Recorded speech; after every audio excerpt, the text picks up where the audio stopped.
গণভোট ইস্যুতে বিএনপিকে আষ্টে পৃষ্ঠে ধরেছে জামায়াত।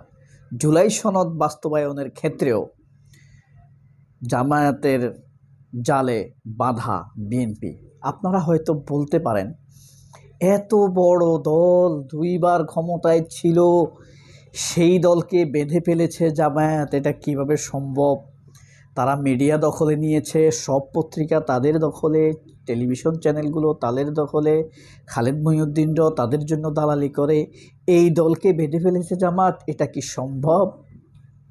সম্ভব না, হয়ে গিয়েছে। আপনারা জানেন, মির্জা ফখরুলকে জামায়াতের কোনো প্রোগ্রামে দাওয়াত দিলে কিন্তু যায় না, ঠিক আছে? এবার লেউ লেউ করে চলে গিয়েছে, গিয়ে আধা ঘন্টা আগে গিয়ে বসেছিল নয়া দিগন্তের পত্রিকার প্রতিষ্ঠা বার্ষিকী থেকে।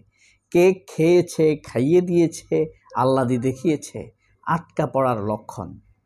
এরপরে শুধু তাই নয়, বলে এসেছে মীর কাসেম আলী, মতিউর রহমান নিজামী, কামারুজ্জামান, সাথে শহীদ সালাউদ্দিন কাদের চৌধুরী, হুমাম কাদের চৌধুরীর বাবা, তারা অবিচারের শিকার, অন্যায়ভাবে তাদেরকে ফাঁসি দেওয়া হয়েছে।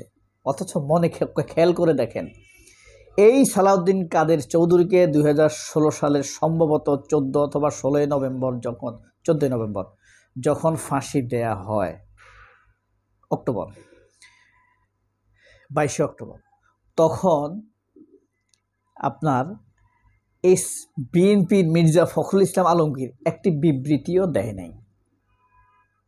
এখন আইসা বলতেছে শহীদ। কম ফাঁদে পড়লে কুত্তা কি আর ঘাস খায়? কুত্তা খাবে ময়লা, সে তো কম ফাঁদে পড়লে ঘাস খায় না। তো বিষয় হলো বন্ধুরা দুইটি, একটি হলো জুলাই সনদ, আরেকটি হলো গণভোট।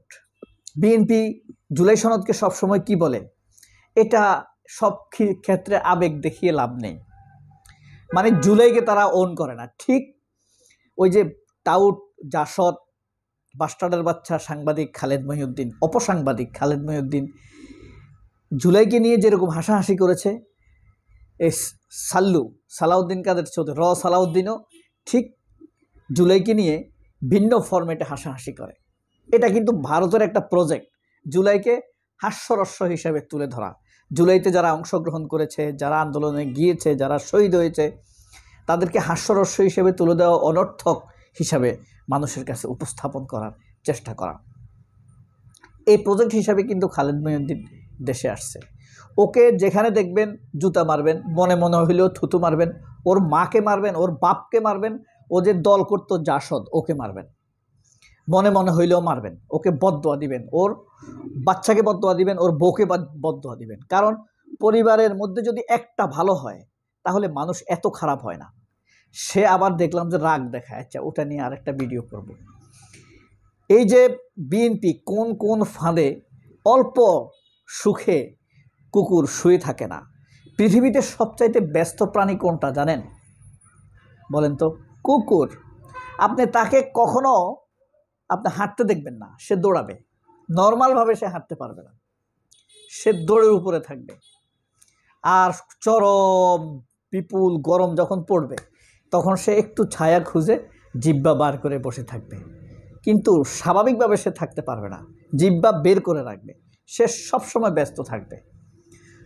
তো বিএনপি হলো সেই টাইপের, তারা এত কাজ, চাঁদা তুলবে, এই করবে, সেই করবে, এরে ডিস্টার্ব দিবে, এরে খোঁচা দিবে, এর সাথে প্রেম করবে, এর বউ বাগাই নিবে, এর দোকান দখল করবে, এত রকম কাজের প্রজেক্ট নিয়ে থাকে, এত ব্যস্ত। তাদেরকে বাগে আনা কি এত সহজ? কিভাবে বাগে আনলো জামায়াত তাদেরকে? জামায়াত এমন মানে ধুমায়া মাঠ পর্যায়ে কাজ করছে মানুষের ভিতরে। গণভোট নিয়ে জামায়াতের নারীরা, দেশের 50% তো নারী, একদম 100-এ 100 পৌঁছাই গেছে মানুষের কাছে। এবং বিএনপির নেতা নেত্রীর বউরা সব এখন গণভোটের পক্ষে। আপনি কোনো বিএনপির নেতাকে জিজ্ঞেস করবেন, বলবে যে গণভোট। বিএনপির বড় নেতা, মহানগরের নেতা, আপনি জিজ্ঞেস করবেন ঢাকা মহানগরের নেতার বউকে, সে বলবে জুলাই সনদ বাস্তবায়ন হওয়া দরকার। ঠিক আছে, সব ব্রেন ওয়াশ হয়ে গেছে। দ্বিতীয় ইস্যু হলো গণভোট। এখন গণভোটকে জামায়াত খুব সুন্দরভাবে প্রেজেন্ট করছে মানুষের কাছে, যে গণভোটটা হলো জুলাই সনদ আন্দোলনটা সঠিক ছিল, এবং এই আন্দোলনের প্রেক্ষিতে যে আপনার এই জুলাই সনদ লেখা হয়েছে সেটা কোন দৃষ্টিকোণ থেকে বাস্তবায়ন শুরু হবে, গণভোটের মাধ্যমে বাস্তবায়ন শুরু হবে, একদম ডোর টু ডোর প্রেজেন্ট করে ফেলেছে জামায়াত ইসলাম। দ্বিতীয় ইস্যুটি হলো বিএনপির এখন পলিটিক্স নাই হাতে। তৃতীয় ইস্যু হলো বিএনপি তাদের এজেন্ডাগুলো নিয়ে পৃথিবীর কাউকে রাজি করাতে পারে নাই, না পারছে। আপনি যত কথাই বলেন ভাই, আপনি পলিটিক্স করেন, সারা পৃথিবীকে ম্যানেজে নিয়েই আপনাকে পলিটিক্স করতে হবে, তাই না? আপনি শুধু ভারতের কথা শুনে এসে আমাদেরকে বক্তব্য দিবেন, আমরা তো ধরে ফেলি। আমরা নরেন্দ্র মোদীকে চিনে ফেলাই, আমরা কি একটা সালাউদ্দিনকে চিনতে পারি না? আমরা একটা মির্জা ফখরুলকে চিনি না? বেটা, আমরা জন্মের পর থেকে দেখতেছি তুই মহাসচিব হয়েই আসস, আর আমরা জ্ঞান বুঝ হওয়ার পর থেকেই দেখছি তুই ভারতে আসস। তো তোদেরকে আমরা চিনতে পারবো না? তোরা হুট করে এসে আমাদের উপরে নেতাগিরি দেখাবি? আমরা মানুষ না এদেশের? শেখ হাসিনা না হয় এই দেশের মানুষকে ভাড়াটিয়া ভাবতো, তোরাও সেইভাবে ভাবতে থাকবি, আর আমরা তোদের কথা মতো নিজেদেরকে সেইভাবে ভাবতে থাকবো? নো। এরা বিএনপির সবচাইতে বড় দুর্বলতা সেটা হলো জুলাই সনদ বাস্তবায়ন এখন আন্তর্জাতিক ইস্যু। সেখানে বিদেশি রাষ্ট্রদূত ছিল, বিদেশি সাংবাদিক ছিল। আপনারা হয়তো ভাবতে পারেন যমুনা টিভি, খালেদ মহিউদ্দিন এরা এটা নিয়ে হাসাহাসি করছে, আমরা হয়তো এদেশের মানুষ হয়তো কম জানছে। সারা পৃথিবীতে এটা নিয়ে জুলাই সনদ নিয়ে নিউজ হয়েছে। এখন জুলাই সনদ বাস্তবায়ন নিয়ে নিউজ হচ্ছে, বিএনপির নেতারা এসব নিউজগুলো দেখতে পাচ্ছে। সুতরাং জুলাই সনদ আমেরিকান অ্যাম্বাসডর সরাসরি ডক্টর ইউনূসকে নিয়োগ দেওয়ার সাথে সাথে বলছে যে পার্শ্ববর্তী দেশের আগ্রাসী ছায়ার নিচে এই বাংলাদেশ নামক দেশটির অগ্রসর হওয়া খুব কঠিন। আমার যতটুকু সম্ভব এই দেশটিকে এগিয়ে নেওয়ার ক্ষেত্রে আমি এই দেশের সহযাত্রী হব, এবং তাকে অনেক ক্ষমতা দিয়েছে।